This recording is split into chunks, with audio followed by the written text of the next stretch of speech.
My name is Delaney Brooks. I am 31 years old, and on Easter morning, I found out that humiliation can look a lot like celebration when it happens in the right driveway. By 10 o'clock, my parents' house already looked like a postcard. The lawn was dotted with plastic eggs. Little kids were running in their church clothes, and the smell of honey-glazed ham and sweet rolls drifted through the open front door like we were some picture-perfect American family. Then my father stepped outside holding a set of keys like he was about to bless the entire neighborhood. Sitting at the curb was a brand new BMW with a bright red bow stretched across the hood. My little sister screamed so loudly that people from 3 houses down turned to look. My father laughed, pulled her close, and said, "My sweet girl deserves the best." Everyone clapped like they had just witnessed something beautiful. My mother pressed both hands to her chest. My sister started crying, the kind of tears that come easily when life keeps proving it will hand you whatever you want. Then my father turned to me. The smile on his face changed. It did not disappear, but it hardened. He reached into his pocket, pulled out a $2 scratch-off ticket, and dropped it into my hand like a tip you leave for someone who carried your bags. He looked me dead in the face and said, "This is more your speed." Then, in front of our relatives, our neighbors, and half the people who had just admired that car, he added, "You are the failure in this family." A few people laughed right away. My sister laughed the loudest. I looked down at that cheap little ticket in my palm while the sun flashed across the windshield of her new BMW, and for a second, everything inside me went completely quiet. I did not cry. I did not argue. I did not beg for respect from people who had already decided I did not deserve any. I just smiled, because what none of them knew was that the small joke my father had placed in my hand was about to turn into $100 million. And before long, the same people laughing at me that morning would be standing at my front door begging me not to shut it in their faces. Before I tell you what happened next, let me know where you are watching from and what the weather is like where you are. I just want to know how far my story can travel. After the pictures were taken and the neighbors had gone back to pretending they were not watching our family from behind their curtains, the house settled into that strange holiday rhythm where everyone becomes lazy except the person no one respects enough to leave alone. That person was me. My mother told me to clear the serving dishes because I was always so organized. My sister disappeared upstairs to call her friends and brag about the BMW. My father went outside with 2 uncles to stand around the car and talk like he had just built it with his bare hands. I carried plates into the kitchen, stacked glasses by the sink, wrapped leftovers in foil, and kept hearing that sentence in my head over and over. You are the failure in this family. It should have hurt more than it did, but there comes a point when a wound has been opened so many times that it stops bleeding and just turns cold. I was wiping down the counter when I realized the kitchen trash was full, so I tied the bag and took it through the mudroom toward the garage. That was when I noticed the light on in my father's office. He normally kept that room closed whenever relatives were over because he liked people to believe his business was stronger than it was. The door was half open. I should have kept walking. I know that now. But something about the way his voice had cracked for half a second when he handed over those BMW keys had stayed with me. I set the trash bag down and glanced inside. His desk was covered in papers. Not the neat kind. Not the kind a man leaves out when he is in control of his life. These were the papers of someone trying to sort one disaster into smaller piles. Past due notices, credit line statements, a pink reminder slip from the bank. I stepped inside before I could talk myself out of it. At the top of one stack was the loan paperwork for the BMW. Not paid for in cash. Financed. Aggressively financed. The monthly payment made my stomach drop. Under that were business statements from the furniture store my father had owned for 22 years. Sales were down. Inventory invoices were late. 2 vendors had flagged his account. There was a second file underneath with my sister's name on it. Credit card balances, luxury clothing stores, a weekend spa resort in Scottsdale, monthly transfers from my father's business account into her personal account. I kept turning pages and every page felt worse than the one before it. He was not rewarding her for success. He was keeping her afloat. Then I found the page that made my whole body go still. It was part of an older lending packet, something tied to a line of credit renewal, and in the supporting documents was a copy of a client contract from my freelance design business. Another page showed average deposits into my account from the previous year. My father had used my financial records to strengthen his application by proving family support and income stability within the household network. I was not listed as a borrower, but my work had been used to make him look safer to lend to. He had called me a failure in public and borrowed credibility from my life in private. For a full minute, I could not breathe right. Then training took over. I pulled out my phone and photographed everything. Every notice, every balance, every page with my sister's spending. Every document that showed my father was not generous. He was drowning. I heard footsteps in the hallway and barely got out of the office before my aunt walked by carrying a pie plate. I picked up the trash bag and kept walking like nothing had happened. Back in the kitchen, my mother was humming while she packed slices of ham into containers. She looked up and smiled at me in that tight way she always did when she expected obedience to pass for affection. "Make sure you take some rolls," she said. "You never keep enough food in your apartment." I looked at her and wondered how much she knew. Maybe all of it. Maybe enough. Maybe mothers like her do not care where the money comes from as long as the family still looks impressive from the outside. When I finally left, my sister was leaning against her new BMW with her sunglasses on, taking pictures from 3 different angles, while my father coached her on which side of the car showed best. I got into my old Honda, drove home in silence, and set that little scratch-off ticket on my kitchen table beside my keys. I stared at it for a long time before I picked it up.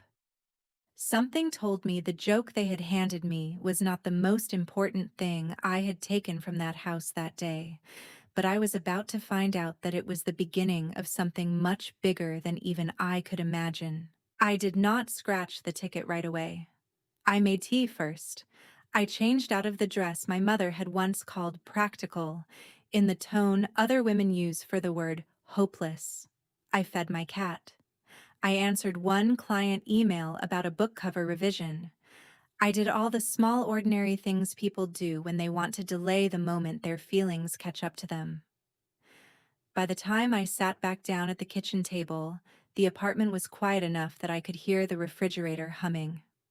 I found a coin in the junk drawer and started scratching the silver film off the ticket with no real expectation. I had never won more than $20 in my life. The first symbol matched. Then the second. I frowned and leaned closer. Then the third. My hand stopped moving. I checked the legend at the bottom. I scratched the next one slower. It matched too. Suddenly, my chest felt tight. I grabbed my phone and pulled up the game rules online, convinced I was misunderstanding something. I compared every symbol again. Then I checked the serial number. Then I scanned it through the state lottery app. It took a second to process. Then the screen changed. Claim required. Estimated prize $100 million. I laughed once, not because anything was funny, because my body had no idea what else to do. I thought the app had glitched, so I closed it and reopened it. Same message. I went to the official website and entered the ticket information manually. Same result. I sat frozen in my chair with the ticket between my fingers and the kind of silence around me that only exists after the ground has shifted beneath your life. $100 million. The number was so absurd it almost made no sense. I did not scream. I did not cry. I did not call my family. I opened a search engine and typed what to do immediately after winning the lottery. The first piece of advice on every reputable site was the same. Tell no one. The second was to find a lawyer. The third was to breathe. I was trying to do all three when my phone lit up with a text from my mother. Hope you got home safe. Sorry if your father was a little blunt today. You know how he gets. I stared at the message and felt something inside me harden into shape. No apology, no outrage on my behalf. Just a little smoothing over, like what had happened was a spilled drink, and not a lifetime of contempt packed into one sentence. I did not answer. Instead, I searched for asset protection attorneys in Columbus and found Daniel Mercer. I knew his name vaguely because two of my freelance clients had used his firm for estate planning.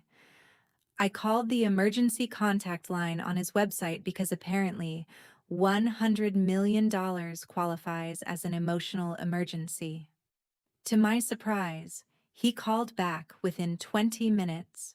His voice was calm in that expensive way some professionals have, like nothing surprises them because panic belongs to other people. He asked 3 questions. Was I alone? Had I signed anything? Had I told anyone?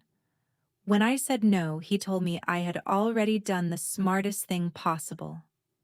He set an appointment for the next morning and instructed me to put the ticket in a plastic sleeve, lock it somewhere secure, and say nothing to anyone, not even people I trusted, until after we had a plan. I barely slept that night. Every time I closed my eyes, I saw the look on my father's face when he called me a failure. Then I saw that bank paperwork. Then I saw the lottery app. Around 4 in the morning, I got up and sat on the floor by my bed with a blanket around my shoulders and tried to understand what I was feeling. It was not joy, at least, not yet. It was relief mixed with disbelief, mixed with a strange grief I had not expected. Because there is something devastating about realizing that the people who treated you like you were worth $2 would change their whole tone if they knew what you were holding. By noon the next day, I was sitting in Daniel Mercer's office in a leather chair that probably cost more than my monthly rent, and he was telling me the first real truth I had heard in years. Money does not solve family dynamics, Miss Brooks.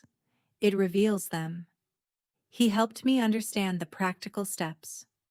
We discussed claiming options, privacy structures, tax realities, investment timing, the danger of emotional spending, and the importance of changing my routine. He asked if there were any immediate threats connected to my current address or family. I told him enough of the truth to make his expression sharpen, not the whole emotional history, just the facts. Public humiliation, financial instability in the family business, evidence my father had used my financial records in a lending packet. Daniel did not overreact, he just made notes. Then he said something that stayed with me.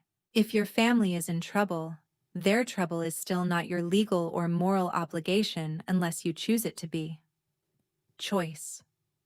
That word hit me harder than the money had. I had spent so many years reacting to my family that I had forgotten I was allowed to choose anything at all. Before I left, Daniel connected me with a CPA and told me to go home, stay quiet, and prepare for every relationship in my life to look different once the truth surfaced. I thought he was warning me about the money. He was. But not only the money, because by then the secret sitting in my purse was already changing me, and the most dangerous part was that for the first time in my life, I was not afraid of that. Over the next week, I became a student of silence. I went to work. I took client calls. I finished a historical romance cover for an indie author in Vermont, and a rebrand project for a bakery outside Cincinnati. I smiled at people in grocery store checkout lines. I sent normal-sounding emails. Inside, my life had split in half. There was the version everyone knew, and the version that now existed behind locked doors and legal documents. Daniel moved quickly. He arranged for the claim to be routed through a privacy structure that would keep my name out of the initial public filing as much as state law allowed. He helped me open new accounts and separate every part of my finances from anything that could be touched by my family if they ever got desperate enough to try. He also dug deeper into what I had found in my father's office. That was how I learned the full scale of the mess. My father's furniture business was not simply having a rough quarter. It was collapsing. He had renewed his business credit at ugly terms, delayed payments to suppliers, and taken on personal debt to keep up appearances. The BMW was not a reward.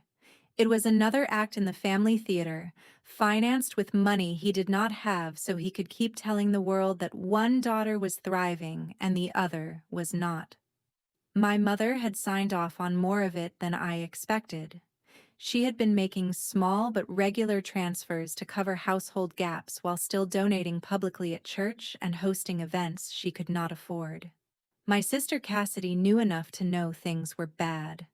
Text records tied to expenses showed she had asked my father if the car was really safe to buy right now. He had written back, "You let me worry about the numbers. Your job is to shine." That sentence made me physically ill. Your job is to shine. That was the whole family system in one line. Her job was to be admired. Mine was to absorb whatever that cost. Daniel asked whether I intended to help them if and when the crisis became obvious. I told him I did not know. He nodded like that was a respectable answer. Then he showed me something else. If the business defaulted in the wrong order, my father's earlier use of my freelance records could create enough confusion for lenders or investigators to contact me. It might not rise to fraud in the cleanest legal sense, but it was the kind of gray area that could become ugly fast. Daniel recommended that we preemptively document everything I had found and establish distance. That same week, I moved out of my apartment and into a small rented house on the other side of town through an LLC he had set up. It was not glamorous. White siding, small porch, quiet street. But it was mine in a way nothing had ever been mine before. The day after I moved, local news broke the story. A $100 million winning ticket had been sold at a gas station less than 15 minutes from my parents' house. The winner had not yet been publicly identified. I felt my phone in my hand before it even started buzzing. My mother called first. I let it ring. Then my father. Then Cassidy. Then all three again. By the end of the hour, I had 9 missed calls and 3 voicemails. My mother's was the softest. "Sweetheart, call me when you can. We just have a silly little question." My father's was rougher. "Delaney, pick up." Cassidy tried for casual but missed by a mile. "Hey, so random, but do you still have that ticket Dad gave you?" My mouth went dry listening to her voice. Not because I was scared anymore, because I finally heard what had always been there. She never called to ask how I was doing unless she wanted something. I did not answer any of them. Instead, I called Nora Ellis, my closest friend, and told her I had some life-changing news I could not fully explain yet. Nora owned a print shop and had known me since community college. She also had the rare quality of being deeply curious without being invasive. When I told her I might be pulling back from some people for a while, she said, "Then I am officially your excuse for everything. You are helping me with a made-up emergency, and you owe nobody details." I laughed for the first time in days. 2 days later, the calls turned into texts, and the texts turned from sweet to urgent. "Your father needs to talk to you. Please do not make this harder than it has to be. Family should not keep secrets from family. That line almost made me throw my phone across the room. Family should not keep secrets from family. Coming from people who had hidden debt, used my records, and staged a public humiliation on Easter morning. Daniel advised patience. Let them reveal themselves, he said. People who feel entitled to your money rarely stay polite for long. He was right. By the fourth day, my father sent a message that dropped all pretense. If you won and you hide it from us, that tells me everything I need to know about your character. I read it twice and then set my phone down very gently on the kitchen counter, because rage makes some people loud and makes other people quiet. I have always been the second kind. I decided then that if this situation was going to explode, it was going to explode on terms I could live with. What I did not know yet was that my family was already losing control of the story, and desperation was making them careless in ways even they would not be able to undo. The real unraveling began with the bank and my sister's ego. 5 days after the lottery news hit, Cassidy posted a picture of herself leaning against the BMW in a cream-colored coat with the caption "Blessed and highly favored." I saw it because Nora sent it to me with one word: incredible. 6 hours later, a local gossip page reposted the picture beside the breaking story about the mystery lottery winner from our area and made a joke about some people getting a luxury car while other people got luckier gifts. It spread through town faster than I thought possible. Suburban communities are funny that way. They pretend to mind their own business while treating rumor like a cardio routine.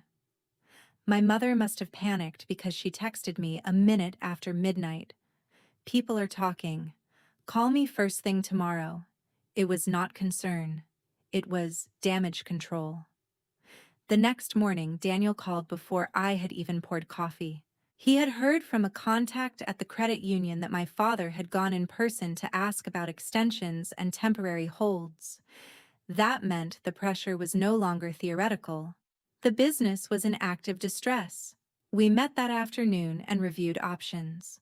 If I wanted, I could let everything burn, and no one would have grounds to blame me legally. If I wanted, I could wait for foreclosure proceedings on the family home and purchase it through a separate entity. If I wanted, I could intervene sooner, but only under strict conditions. Daniel never told me what the moral choice was. He only kept bringing me back to the same point. Any help you give them should not recreate the system that hurt you. That sentence settled something in me. I did not want revenge. At least, not the theatrical kind. I did not want to scream. I did not want them ruined for the pleasure of watching it. What I wanted was distance, truth, and a future that no longer required me to audition for my own worth. So I made 3 decisions. First, I would not save my father's business. It had become a machine for pride, debt, and lies. Second, I would not touch the BMW problem. The car was the symbol of everything rotten in that house. Let it go back the same way it came. Third, if the family home came under threat, I would consider buying it only to preserve stability, and only through a structure that left ownership in my hands, not theirs. That same week, I quietly committed seed money to a scholarship fund for young women in creative fields. It started as a private promise more than a full foundation. I called it Bright Table. The idea came to me while I was lying awake one night thinking about all the girls who had been told that practical people deserved investment and creative people deserved pity. I wanted to build something for them before I ever spent $1 making myself look impressive. Maybe that sounds strange, but when you have spent years being treated like your gifts are decorative instead of valuable, the most healing thing in the world is to turn your success into proof for someone else. Meanwhile, my family was getting louder. My father left a voicemail saying he had every right to know if his daughter had become wealthy. My mother sent scripture. Cassidy sent a tearful video message saying she was scared and did not know what was happening with the car, and had Dad talk to me and please call, because everything was getting weird. I listened to it 3 times and could not find a single sentence in which she asked how I felt. Only how scared she was. Only what was happening to her. Then on Friday afternoon, Daniel forwarded me a formal notice. One supplier had frozen further deliveries to my father's business. Another had demanded payment within 10 days. The same evening, my mother tried a new approach and sent a photo of me as a little girl sitting at the kitchen table doing homework while she smiled behind the camera. Her text underneath read, "We used to be close. Don't let money come between family." I stared at that picture until I felt sick. Because I remembered that day. I remembered that the photo had been taken right after she told me my art contest prize would never matter in the real world unless I learned to stop daydreaming. Families like mine are experts at rewriting history into something soft enough to survive. By Sunday afternoon, I was standing in the living room of my rented house with a mug of coffee in my hand when motion lit up the camera feed on my phone. A black SUV I knew too well had turned onto my street. Then my mother's sedan behind it. Then the BMW. They had found me. For a second, I just watched all 3 vehicles pull up along the curb like some badly organized intervention. My father got out first. Then my mother. Then Cassidy, climbing out of the BMW in oversized sunglasses like she still thought image might save her. They walked toward my front door with the kind of hesitation people only have when they are about to ask for something they should never have expected in the first place. I set my mug down, walked to the door, and for the first time in my life, I understood exactly how power feels when it is finally sitting in the right hands. I let them knock 3 times before I opened the door. Not for drama, but because I wanted them to sit in the silence they had earned. When I finally opened it, none of them looked the way they usually did in public. My father's shoulders were hunched. My mother had clearly been crying beneath her makeup. Cassidy looked pale even behind her sunglasses.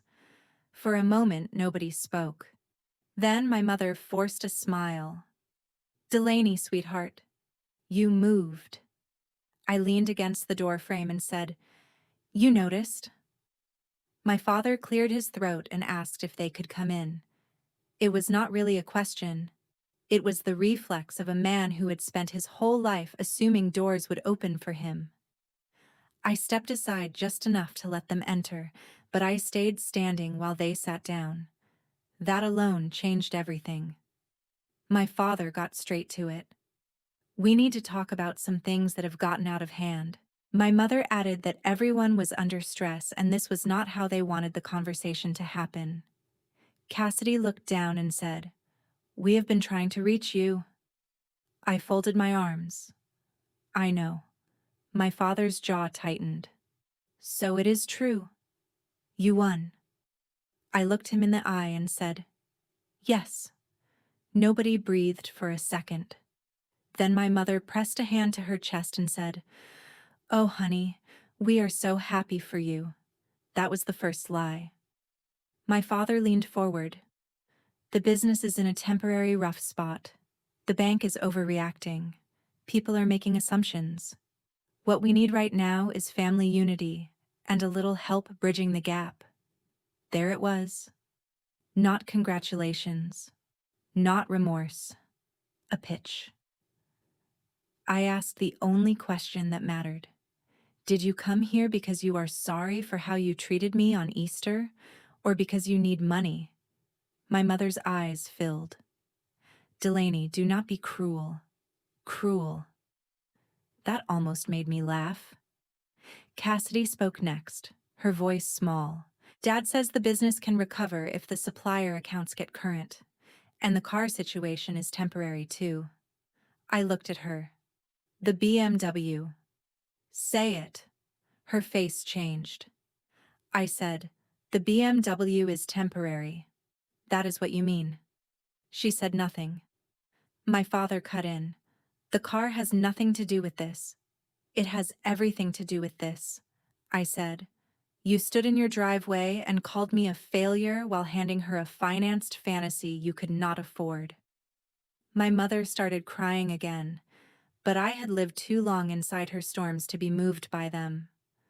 My father tried anger next. I was under pressure. We all say things. You are going to hold one bad moment over this family when you have the ability to help us. One bad moment. I walked to the side table, picked up the folder Daniel had prepared, and set it in front of him. Then I opened the photos from his office on my phone. I know about the vendor notices. I know about the credit line renewal. I know about the transfers to Cassidy. I know about the BMW terms. And I know you used records from my business in a lending packet while telling everyone I was the embarrassment in this family. My father went completely still. My mother turned toward him like even she had not realized how much I knew. Cassidy whispered, "Dad." He said nothing. I kept going. You did not come here because you finally see me. You came here because I am useful now. The worst part was that none of them denied it. They only argued around it. My mother said family is supposed to show up for each other. I said family was supposed to do that on Easter morning too. My father said he had sacrificed everything for us. I said maybe he should have stopped sacrificing my dignity to fund Cassidy's image. That finally broke the room. Cassidy started crying and said I was being unfair, that she had not asked for all of this. I looked at her and said, "You did not ask where it came from either." She had no answer. Then my father stood up and said, "Fine, name your terms." That was the moment everything became clear. I had not imagined it. I had not been loved properly in that house. I had been managed. And now he was trying to negotiate with the daughter he had always discounted. So I told him the truth. I will not save the business. I will not pay for the car. If the house goes into foreclosure, I may buy it through my own trust, and if I do, I will decide whether you stay there and under what conditions. My mother looked horrified. You would take our home. I shook my head. No, I would stop the bank from taking it. There is a difference. My father stared at me with rage and disbelief. Cassidy took off her sunglasses and looked at me like she was seeing me for the first time. Then she asked the saddest question of the day. So that is it. You are just going to let everything collapse. I looked at her and said, "No, I am just refusing to collapse with it." For once, nobody had a quick answer. They left 20 minutes later with my mother in tears, my father silent, and Cassidy so shaken she forgot her sunglasses on my coffee table. A week later, the repo notice came. 3 days after that, the BMW was gone. But that was only the part people could see.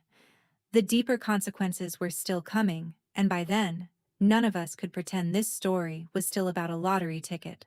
By the first anniversary of that Easter, my life no longer felt like something I was surviving. It finally felt like something I had chosen. My parents were still living in the house, but the old performance was gone. My mother had taken a part-time job at a florist, and my father was working long hours in another man's workshop. He never truly apologized, but he had stopped calling me a disappointment, and in our family, that silence meant something. Cassidy changed too. Losing the BMW, the apartment, and the polished life she showed online forced her to face the truth. When we met for coffee, she admitted that our father had never really loved her more. He had only needed her to stay easy. I told her that being favored in a broken family is not the same as being loved. It only means you are rewarded for helping the lie survive. Bright Table grew faster than I expected. What began as one scholarship became several, helping young women pursue creative dreams their families had dismissed. That became the part of my life I was most proud of. People thought this story was about revenge, but it never really was. It was about what came after the pain. It was about choosing boundaries instead of bitterness, clarity instead of cruelty. I still keep that scratch ticket in my office, not because of the money, but because it reminds me of the truth. The people who hand you the smallest version of yourself are often the ones most afraid of seeing who you become without them. My father thought he was putting me in my place that Easter morning. Instead, he showed me I had outgrown the place he wanted to keep me in. If you have ever felt unseen in your own family, remember this. You do not need a miracle to prove your worth. You do not need permission to build a better life. My name is Delaney Brooks, and the greatest thing I gained was not money. It was the moment I stopped waiting for other people to tell me who I was.